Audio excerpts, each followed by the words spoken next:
कैसे हैं आप सभी का भक्ति पूजा पाठ चैनल में बहुत बहुत स्वागत है। फ्रेंड्स, हम लोग इस वीडियो में बात करेंगे कथाओं के बारे में, जो कि है देव उठावनी एकादशी पे। देव उठावनी एकादशी की जो कथाएं हैं वो विस्तार से सुनिए आपने। तो सबसे पहले सभी लोग प्रेम से बोलिए जय श्री हरि। और जैसा कि आप सभी को ही पता है कि कार्तिक माह के शुक्ल पक्ष की एकादशी को ही देव उठावनी एकादशी या देवोत्थान एकादशी कहा जाता है, या प्रबोधिनी एकादशी के नाम से भी इसको जानते हैं। और इस दिन श्री हरि विष्णु भगवान निद्रा से जागे थे। तो कुछ कथाएं प्रचलित हैं, तो आइए सुनते हैं कथाएं। पहली कथा है, एक राजा के राज्य में सभी लोग एकादशी का व्रत रखते थे। राजा, प्रजा तथा नौकर चाकरों से लेकर पशुओं तक को एकादशी के दिन अन्न नहीं दिया जाता था। एक दिन किसी दूसरे राज्य का एक व्यक्ति राजा के पास आकर बोला, महाराज कृपा करके मुझे नौकरी पर रख ले। तब राजा ने उसके सामने एक शर्त रखी कि ठीक है, रख लेते हैं, किंतु रोज तो तुम्हें खाने को सब कुछ मिलेगा, पर एकादशी को अन्न नहीं मिलेगा। और उस व्यक्ति ने उस समय हाँ कर ली। पर एकादशी के दिन जब उसे फलाहार का सामान दिया गया तो वह राजा के सामने जाकर गिड़ाने लगा और बोला, महाराज इससे मेरा पेट नहीं भरेगा, मैं भूखा ही मर जाऊंगा, मुझे अन्न दे दो। राजा ने उसे शर्त की बात याद दिलाई और वह अन्न छोड़ने को राजी नहीं हुआ। तब राजा ने उससे आटा, दाल, चावल आदि दिए। सामने की तरह नदी पर बैठा स्नान कर भोजन पकाने लगा।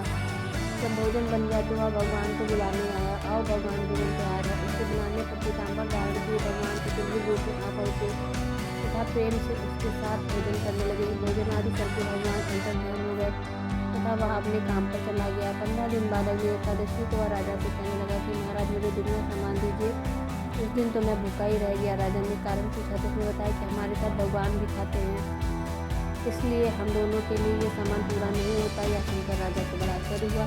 वह बोला, मैं नहीं मान सकता कि भगवान तुम्हारे साथ खाना खाते हैं। मैं तो इतना व्रत करता हूँ, पूजा करता हूँ, पर भगवान ने कभी मुझे दर्शन नहीं दिए। राजा की बात सुनकर वह बोला, महाराज यदि विश्वास ना हो तो आप साथ चलकर देख लें। राजा एक पेड़ के पीछे छिपकर बैठ गया। उस व्यक्ति ने भोजन बनाया तथा भगवान को शाम तक पुकारता रहा, परंतु भगवान न आए। अंत में उसने कहा कि हे भगवान, यदि आप नहीं आए तो मैं नदी में कूद कर प्राण त्याग दूंगा। लेकिन भगवान नहीं आए। तब वह प्राण त्यागने के उद्देश्य से नदी की तरफ बढ़ा। प्राण त्यागने का उसका दृढ़ इरादा जान शीघ्र ही भगवान ने प्रकट होकर उसे रोक लिया और साथ बैठकर भोजन करने लगे। खा पी कर वे उसे अपने विमान में बिठाकर अपने धाम ले गए। यह देख राजा ने सोचा कि व्रत उपवास से तब तक कोई फायदा नहीं होता जब तक मन शुद्ध ना हो। इससे राजा को ज्ञान मिला और वह मन से व्रत उपवास करने लगा और अंत में स्वर्ग को प्राप्त हुआ। पहली कथा समाप्त होती है। सभी लोग प्रेम से बोलिए जय श्री हरि। दूसरी कथा है, एक राजा था, उसके राज्य में प्रजा सुखी थी। एकादशी को कोई भी अन्न नहीं बेचता था, सभी फलाहार करते थे। एक बार भगवान ने राजा की परीक्षा लेनी चाहिए।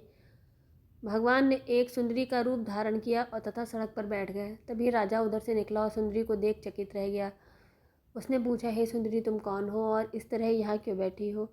तब सुंदर स्त्री बने भगवान बोले, मैं निराश्रिता हूँ, नगर में मेरा कोई जाना पहचाना नहीं है, किससे सहायता मांगूं? राजा उसके रूप पर मोहित हो गया। वह बोला, तुम मेरे महल में चलकर मेरी रानी बनकर रहो। सुंदरी बोली, मैं तुम्हारी बात मानूंगी, पर तुम्हें राज्य का अधिकार मुझे सौंपना होगा। राज्य पर मेरा पूर्ण अधिकार होगा, मैं जो भी बनाऊंगी तुम्हें खाना होगा। राजा उसके रूप पर मोहित था, उसने उसकी सभी शर्तें स्वीकार कर ली। अगले दिन एकादशी थी। रानी ने हुक्म दिया कि बाजार में अन्य दिनों की तरह अन्न बेचा जाए। उस दिन घर में मांस, मछली आदि पकवान तथा परोसकर राजा के से खाने के लिए कहा। ये देखकर राजा बोला, रानी आज एकादशी है, मैं तो केवल फलाहार ही करूँगा। तब रानी ने शर्त की याद दिलाई और बोली, या तो खाना खाओ, नहीं तो मैं बड़े राजकुमार का सिर काट लूँगी। राजा ने अपनी स्थिति बड़ी रानी से कही तो बड़ी रानी बोली, महाराज धर्म न छोड़ें, बड़े राजकुमार का सिर दे दें, पुत्र तो फिर मिल जाएगा पर धर्म नहीं मिलेगा। इस दौरान बड़ा राजकुमार खेल कर आ गया। माँ की आंखों में आंसू देखकर वह रोने का कारण पूछने लगा, तो माँ ने उसे अपनी सारी वस्तुस्थिति बता दी। तब वह बोला, मैं सिर को देने के लिए तैयार हूँ, पिताजी के धर्म की रक्षा होगी, जरूर होगी। राजा दुखी मन से राजकुमार का सिर को देने के तैयार हुआ तो रानी के रूप में से भगवान विष्णु ने प्रकट होकर अब असली बात बताई। राजन, तुम इस कठिन परीक्षा में पास हुए। भगवान ने प्रसन्न मन से राजा से वर मांगने को कहा तो राजा बोला, आपका दिया हुआ सब कुछ है, हमारा उद्धार करें। उसी समय वहाँ एक विमान उतरा। राजा ने अपना राज्य पुत्र को सौंप दिया और विमान में बैठकर परम धाम को चला गया। इसी प्रकार से तीसरी कथा है देव उठावनी एकादशी की, जो कि है इस प्रकार। शंखासुर नामक राक्षस की है। शंखासुर ने 3 लोकों में बहुत ही उत्पात मचाया हुआ था। तभी सभी देवताओं के आग्रह करने पर भगवान विष्णु ने उस राक्षस से युद्ध किया और यह युद्ध कई वर्षों तक चला। युद्ध में वह असुर मारा गया और इसके बाद भगवान विष्णु विश्राम करने चले गए। कार्तिक शुक्ल एकादशी के दिन भगवान विष्णु की निद्रा टूटी थी और सभी देवताओं ने भगवान विष्णु की पूजा की थी। शिव महापुराण के अनुसार पौराणिक समय में दैत्यों का राजा दंभ हुआ करता था। वह बहुत बड़ा विष्णु भक्त था। कई सालों तक उसके यहाँ संतान नहीं होने के कारण उसने शुक्राचार्य को अपना गुरु बनाकर उनसे श्री कृष्ण मंत्र प्राप्त किया था। यह मंत्र प्राप्त करके उसने पुष्कर सरोवर में घोर तपस्या की थी।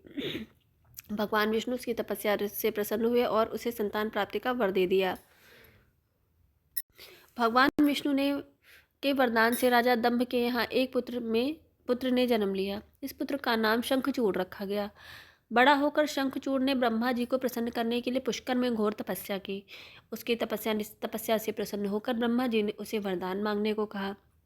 तब शंखचूड़ ने वरदान मांगा कि वह हमेशा अजर अमर रहे, वह कोई भी देवता उसे नहीं मार पाए। ब्रह्मा जी ने उसे यह वरदान दिया और कहा कि वह बद्री वन जाकर धर्मध्वज की पुत्री तुलसी जो तपस्या कर रही है उससे विवाह कर ले। शंखचूड़ ने वैसा ही किया और तुलसी के साथ विवाह के बाद सुखपूर्वक रहने लगा। उसने अपने बल से देवताओं, असुरों, दानवों, राक्षसों, गंधर्वों, नागों, किन्नरों, मनुष्यों तथा त्रिलोकी के सभी प्राणियों पर विजय प्राप्त कर ली। वह भगवान श्री कृष्ण का परम भक्त था। शंखचूड़ के अत्याचारों से सभी देवता परेशान होकर ब्रह्मा जी के पास गए और ब्रह्मा जी उन्हें भगवान विष्णु के पास ले गए।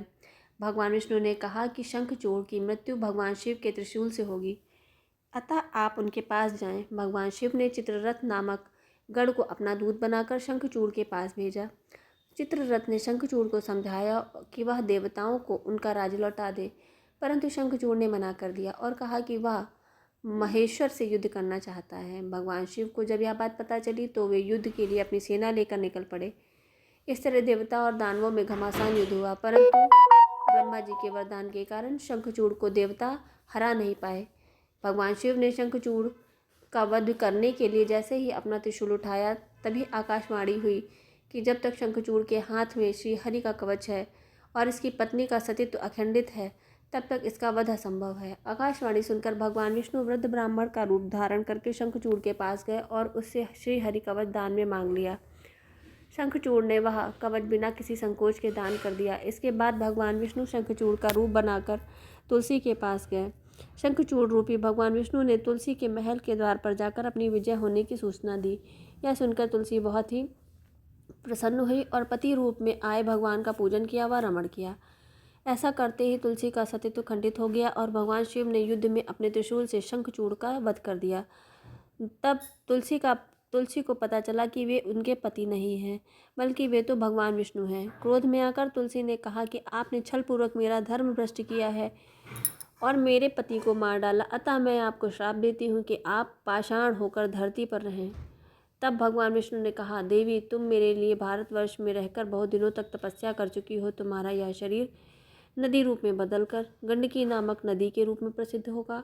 तुम पुष्पों में सर्वश्रेष्ठ तुलसी का वृक्ष बन जाओगी और सदा मेरे साथ रहोगी। तुम्हारे श्राप को सत्य करने के लिए मैं पाषाण में शालिग्राम बनकर रहूँगा। गंडकी नदी के तट पर मेरा वास होगा। देव प्रबोधिनी एकादशी के दिन भगवान शालिग्राम व तुलसी का विवाह संपन्न कर मांगलिक कार्यों का प्रारंभ किया जाता है। हिंदू धर्म की मान्यता के अनुसार इस दिन तुलसी शालिग्राम का विवाह करने से अपार पुण्य प्राप्त होता है। आइए देखते हैं कि इसका व्रत और पूजन कैसे करेंगे। देव उठावनी एकादशी के दिन व्रत करने वाली महिलाएं प्रातःकाल में स्नान आदि से निवृत्त होकर आंगन में चौक बनाएं। इसके पश्चात भगवान विष्णु के चरणों को कलात्मक रूप से अलंकृत करें। फिर दिन की तेज धूप में विष्णु के चरणों को ढक दें।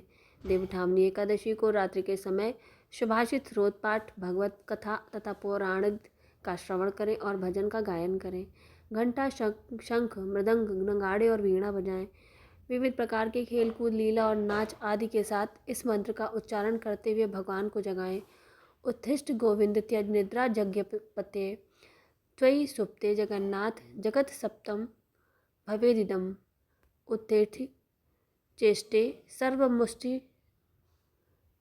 मुष्ठितो माधवा गता मेघा व्यच्वैव निर्मलं निर्मलादिशः शारदानि च पुष्पाणि ग्रहाण मम केशवा।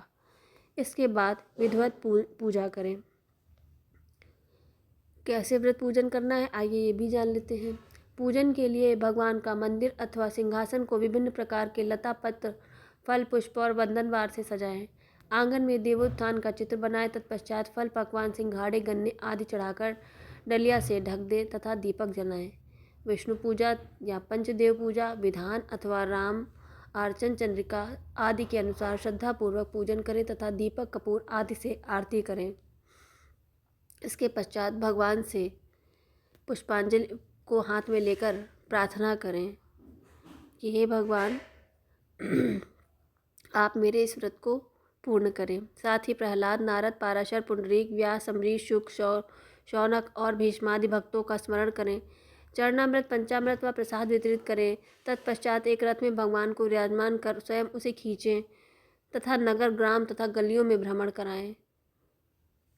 शास्त्र के अनुसार जिस समय वामन भगवान 3 पद भूमि लेकर विदा हुए थे, उस समय दैत्यराज बलि ने वामन जी को रथ में विराजमान कर स्वयं उसे चलाया था। ऐसा करने से समुत्थिते ततो विष्णु क्रिया सर्वा प्रवर्तियेत के अनुसार भगवान विष्णु योग निद्रा को त्याग कर सभी प्रकार की क्रिया करने में प्रवृत्त हो जाते हैं। अंत में कथा श्रवण कर प्रसाद का वितरण करें। देव उठावनी एकादशी आप सभी को बहुत शुभ फल प्रदान करे और इसी के साथ में आप सभी को देव उठावनी एकादशी की बहुत बहुत शुभकामनाएं। धन्यवाद। और जो लोग चैनल पे नए हैं वो चैनल को लाइक करें, सब्सक्राइब करें और बेल बटन को प्रेस करें, जिससे आने वाले नोटिफिकेशन आप सभी को सबसे पहले मिलें। और यदि मंत्र कहने में कोई त्रुटि हो गई हो तो मुझे क्षमा करें।